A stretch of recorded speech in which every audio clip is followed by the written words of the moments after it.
Good afternoon, everybody. I hope you all had a good Easter break. Growing our health workforce and addressing long-standing health workforce pressures has been a priority for the government. We're making much-needed changes to the way our health system is set up and operates, and it's vital that we've got sufficient qualified people to deliver our recorded health investments and improve access to quality healthcare for New Zealanders. Since we've been in government, we've made significant progress in growing the number of doctors and nurses in our workforce. We're doubling the number of funded places on the nurse practitioner training program to 100 places and increasing the number of GPs being trained a year to 300, and that's due to kick in by 2026. The scheme to bond rural health professionals is showing success with more than 500 applicants since last year. And we've got a record number of Hauora Māori scholarships with 756 people in professional health training.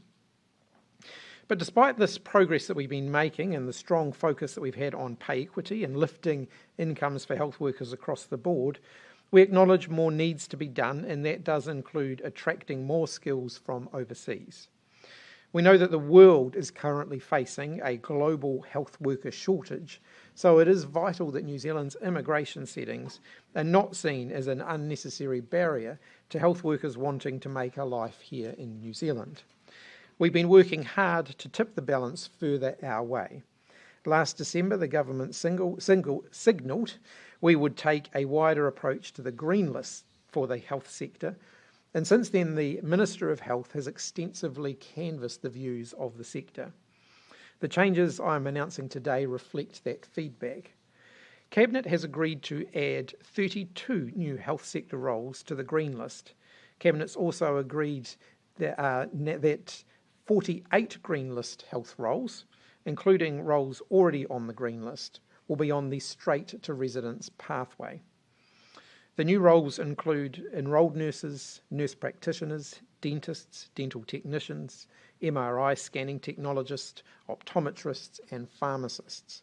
They'll join the likes of midwives and registered nurses who will move to the green list straight to residence pathway in December. Since that decision was taken, we've received 3,600 health sector applications, including 1,400 nurses, 200 doctors and other specialists, and 95 GPs. In the same period, we've seen nearly 3,000 health professionals arriving in the country. These settings are highly competitive globally and send a strong signal to health workers internationally that we're serious in rolling out the welcome mat. We know that moving countries is one of the biggest decisions anyone can make in their lives and in the lives of their families. With these changes, the aim is to provide additional certainty when they're making those decisions that they'll be able to create a permanent home and a great life here in New Zealand. And we're moving quickly. While it's clear that the news will take time to spread, the changes will start to apply in just 7 weeks' time from the 29th of May. I can also announce today some further changes to immigration settings to help ease pressure in the transport sector. In a similar way to decisions last December when international bus and truck drivers were offered a time-limited residence pathway through an agreement with the transport sector, boat skippers and deckhands are also being added to that agreement. Our seaside cities' ferries form an essential part of the public transport system, so it's critical that ferry service operators have access to the workers to enhance the reliability of these services. This was highlighted most recently with the coastal shipping providing an important lifeline to the east coast regions affected by Cyclone Gabrielle. They're critical to help keep supply lines running. The market rate for skippers is already above the median wage. Operators will need to continue to pay migrant worker skippers the market rate, and migrant worker deckhands will need to be paid at least the median wage. Over the coming weeks, immigration will be working with the sector to finalise the details with the same expectation that the scheme will start from late May. Finally, today in other news, I can announce a minor reshuffle of the Cabinet. Willow Jean Prime will be joining the Cabinet, meaning for the first time in New Zealand's history, half of the people sitting around the Cabinet table will be women. The economic development portfolio will be picked up by Barbara Edmonds. and the forestry portfolio will be picked up by Penny Henare. Meka Whaitari will continue in her role coordinating the cyclone recovery efforts on the Hawke's Bay. I'm also pleased to announce that I intend to appoint Rachel Brooking as a minister outside of the Cabinet. She'll pick up the oceans and fisheries portfolio and associate roles in environment and in immigration. Now, happy to open up for questions. What's taking you so long to make those immigration changes? Why are we so slow to the game every single time you try and make an immigration change? We foreshadowed these decisions back in December. We've worked through a process with the sector to identify the roles where they most need the additional support and where this extra pathway can be the most useful, bearing in mind that a number of jobs can already come into the country through other pathways that are already available and have been for some time. The health workers shortage has not blindsided you as of yesterday. This has been going on for a long time now. What has taken you so long? And look, we've continued to keep it under review, and you will have seen over the last year that we've continued to make changes. So what's your view of the ads promoting online sports betting? There's been a bit of problems with that. Yeah, ultimately those are a matter for the regulatory agencies to look into. We've got some clear laws around what they can and can't do, and so ultimately the regulatory agencies will need to follow up on that. Do you think that the consumers need more protections against misleading ads, for example? I wouldn't rule out more work in that space. We know that the world has changed, and the whole issue of online gambling has changed significantly, and that is something where we will need to make sure our regulatory settings are moving to keep up with that. You considered the COVID settings today. Are they staying the same, or are you going to change them? Oh, sorry, I didn't cover that one in my announcement. Yes, indeed. So the COVID-19 settings will remain the same for the next 2 months, and then we will consider them again within the next 2 months, and further decisions will follow on that. We've asked specifically for further advice on the issue of testing to return to work, so people may not need to isolate for that full period. We'll consider that with the next round of potential changes. Why are they staying the same? Look, it's a difficult balancing act, and I do want to acknowledge that we've had to weigh a number of things quite carefully. At the moment, the isolation period serves not just to relieve pressure on the health system and result in fewer people being infected, but actually there is a labour market incentive for this as well. People with COVID-19 going to work potentially infect more people, and more people end up being off work sick as well. We see that in some sectors particularly. So if we look at some of the biggest pressure that we faced in the education system last year, that resulted in a number of teachers getting COVID-19, being off work, some schools not able then to offer their full range of classes, kids being rostered home, and parents having to stay home to look after them. So we have to weigh up all of those factors in making these decisions. From China, what other countries have a mandatory isolation period as long as ours? I don't have that information. I guess the point is, are we becoming an outlier compared to the rest of the world? We do consider those matters. I don't have the exact list in front of me at the moment, but certainly we are heading towards a point where COVID-19 will become normal.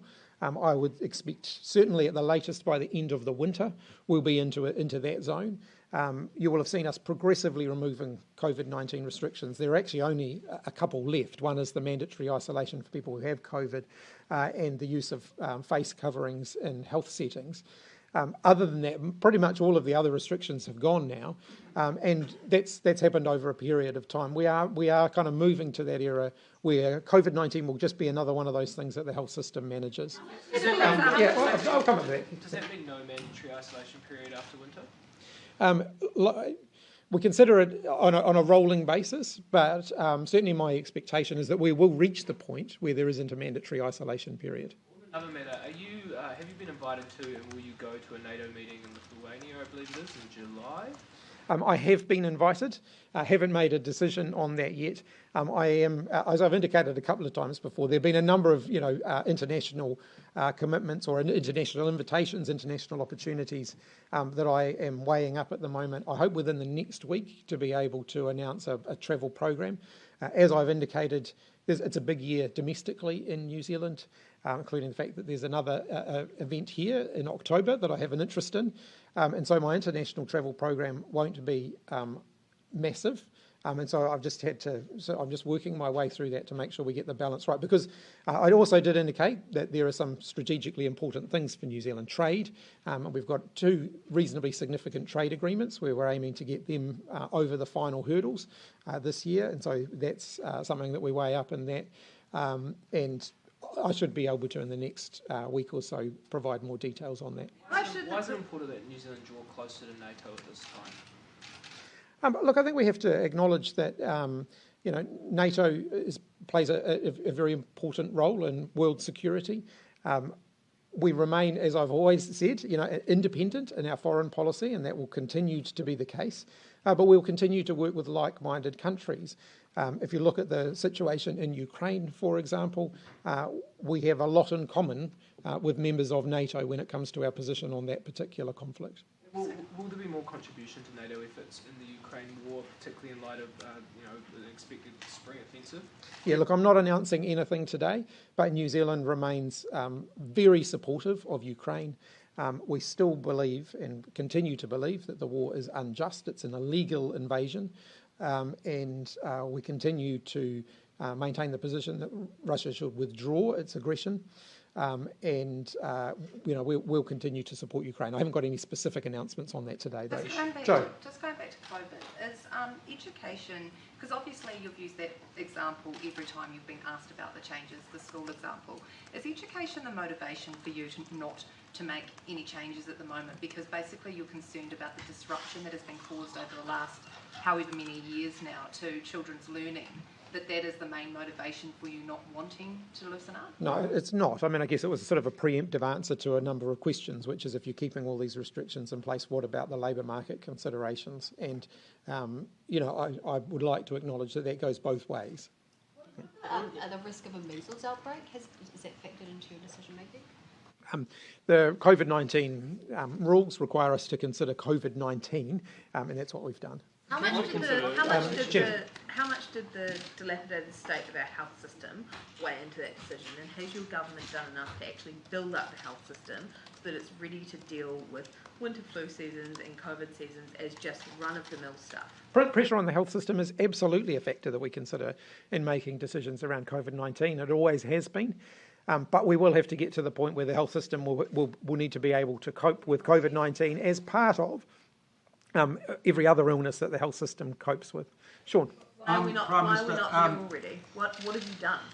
Well, as I've just indicated, we've had a whole program of work around increasing the capacity of the health system, and that includes the workforce. But we have to acknowledge that every health system around the globe has been struggling with COVID-19. It's still one of the major causes of admission. Anyone else has an isolation requirement? Well, I can only speak to New Zealand. Prime Minister, thank you for the call. What are the disinformation project's current links to the DPMC? And also, what government funding in any form does the disinformation project receive? Does it still provide advice or have links to any government departments or agencies? My understanding is that the disinformation project is not currently getting any funding from DPMC, that they were contracted to provide some analysis over the last couple of years, particularly related to COVID-19 disinformation. And they have no links to any government departments or government agencies now by way of funding or anything else? I couldn't give you a detailed answer on every government agency, but DPMC being the one that I'm responsible for, certainly the advice I've got is that they are not receiving any funding from them. On immigration, Prime Minister, the changes you've sort of announced today sort of just amount to an opening of the door for a certain number of sectors. When are you going to get serious about sweeteners or offerings that might actually entice people to New Zealand in this global sort of war for talent?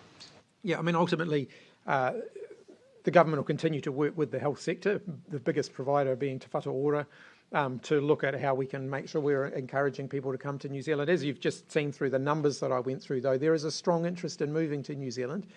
New Zealand is a desirable place, but we've got to make sure that our immigration settings are competitive with what other countries are offering.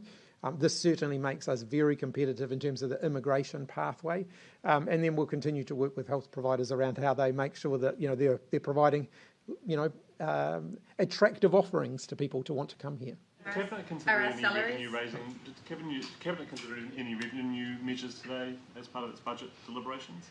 Nice try. You'll see the budget in due course.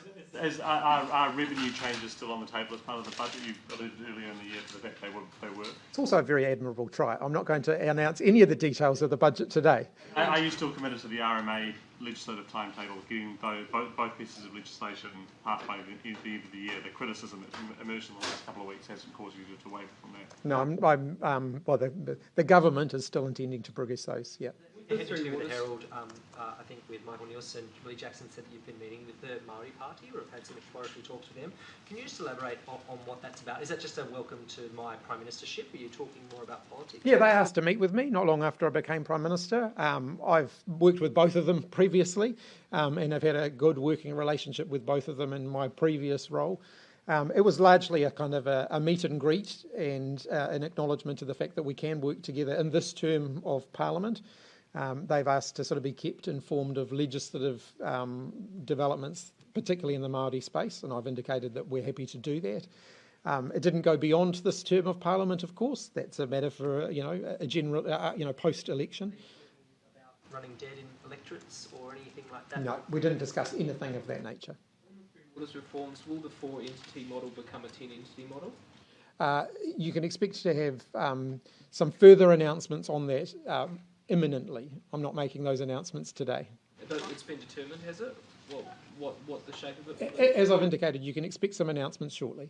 On the COVID decisions, just you've outlined that the benefit of removing the isolation period might not be as significant for the labour market as people might think. But what are the reasons that made you want to keep the isolation period in place? What are the benefits of having it right now? Yeah, ultimately it slows the spread of COVID-19. And COVID-19 is still one of the major causes of people getting seriously ill in New Zealand at the moment.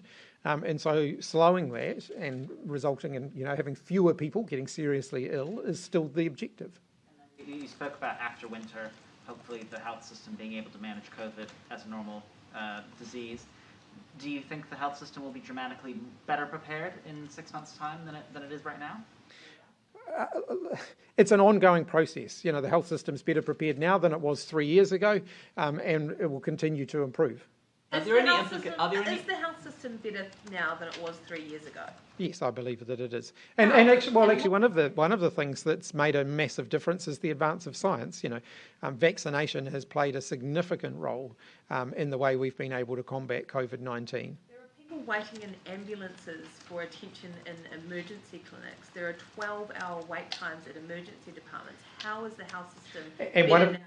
One of the challenges the health system faces is a workforce shortage, and you've just seen me making an announcement on one of the things that we can do to help with that. Does the leak of these Pentagon, the papers out of the Pentagon around the Ukraine war effort and other matters, does that have any implications for New Zealand, given we contribute to the US intelligence gathering effort? I've not had any advice to that effect so far. There's a process that we go through when something like this happens to identify whether there are any issues that would be of concern to New Zealand, and I'll get advice on that in due course. Has New Zealand been briefed, though, by the US? At an officials level, there'll be conversations happening, as you would imagine. Nothing has come to me yet at this point. What do you mean by a process? What involvement do we have in this? There's a process, I don't want to get into all of the details of it, but there's a process at an officials level where they'll be comparing notes about exactly what the information that has been released and what, if anything, in there would be of concern to New Zealand. That process needs a little bit of time to run its course, and then in due course I would be notified if there was an area of concern for New Zealand. Possible concerns as you understand them?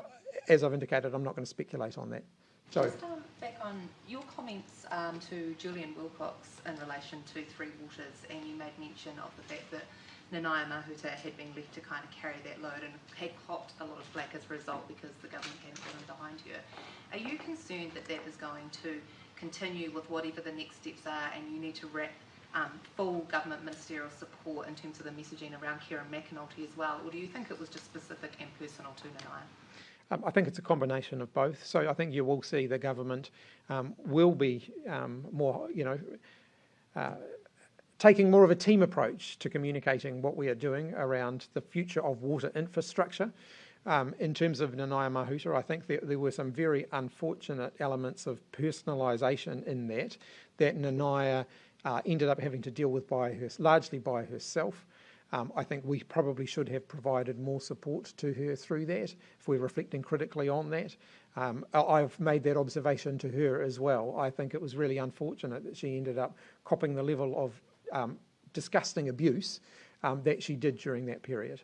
Are there other programs or areas of work that you're still working on this term that might fall into that camp as well, where there might be particular ministers who, I guess, suffer the brunt that you're mindful of, I guess?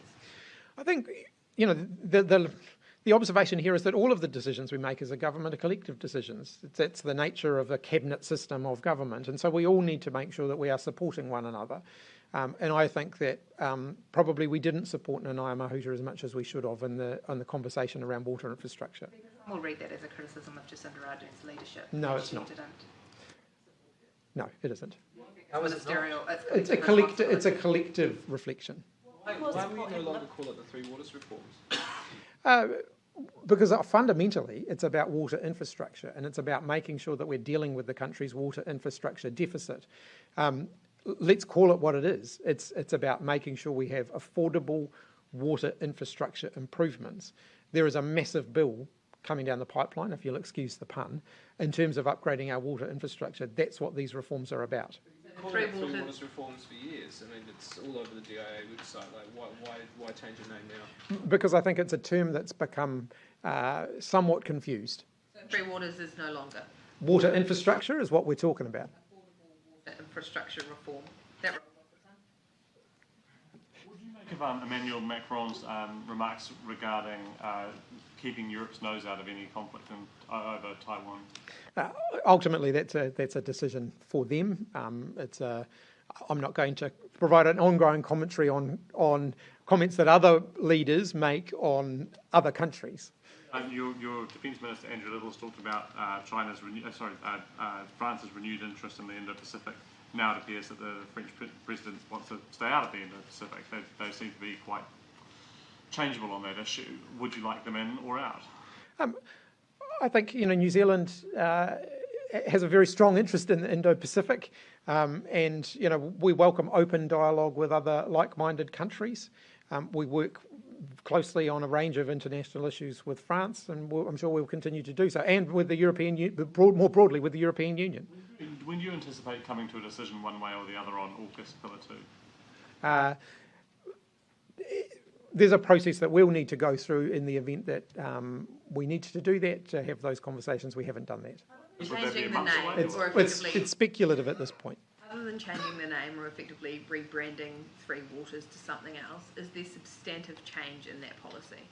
There will be significant change in that policy, but I'm not announcing that today. Apart from that, are there other reprioritisations to come, apart from the reform formerly known as Three Waters? So as I indicated, I think when I made the last set of reprioritisation decisions, the next big reprioritisation process is during the budget. Every year there's a reprioritisation process as part of the budget, but then it becomes more of a business as usual reprioritisation process. Every year governments go through and reprioritise, and I think in the current economic environment we're in at the moment, there is even more imperative for that than normal. We've got to be making sure that we are directing our resources and our energy to where they are most needed. So maybe more things that are thrown on the bonfire as part of the budget process. It will be more of a business as usual approach. As I've said, we do reprioritisation every budget round, and there will certainly be reprioritisation in this one. Prime Minister, a recent report from the Treasury and the Ministry for the Environment about the costs of climate change, essentially, and it mentioned to meet the 2030 targets could cost about up to $24 billion to purchase offshore carbon credits. What is your take on that, and essentially can New Zealand afford that? Look, at this point, there's still a lot of moving parts in terms of our first budget period, and we're working through those at the moment. Yes, we've made some policy changes, for example, around the biofuels obligation, but we've also had some upside as well, including the fact that we've had a much higher uptake of electric vehicles than we had anticipated when we set those initial budgets. So we're working through that at the moment in terms of reconciling where we think we're going to get to in that budget period, in this first budget period. And then we've got options as to how we deal with that in the event that we don't hit that, including rolling that forward into the next budget period, purchasing offshore. Those are all the options that we can work through in due course. You don't think that your bill will be that high?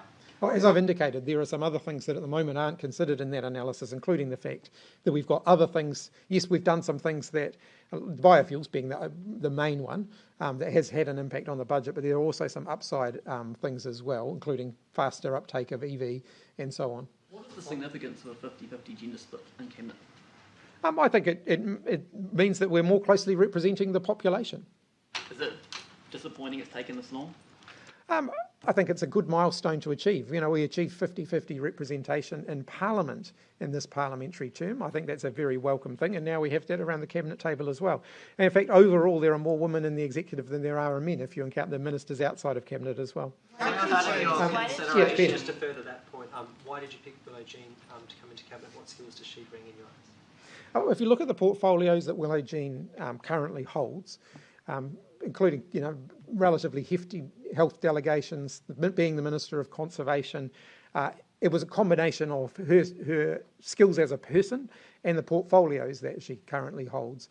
Willow's got up to speed very quickly with the new portfolios that I gave her when I did the reshuffle. Feels like a lot longer ago, but it was only a couple of months ago. And so I'm confident that she'll be a very active contributor around the Cabinet table. I feel fortunate in the sense that there were a lot of choices. There are a lot of options there. Have you read the Cabinet manual?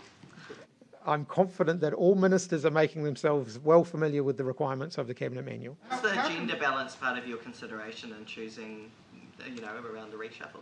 I was going to say I chose the best person for the job. That's always difficult because there are a number of other ministers and MPs outside of Cabinet who would also love to have that opportunity. But it was not the factor that tipped it in favour of one person or another. Considering it though?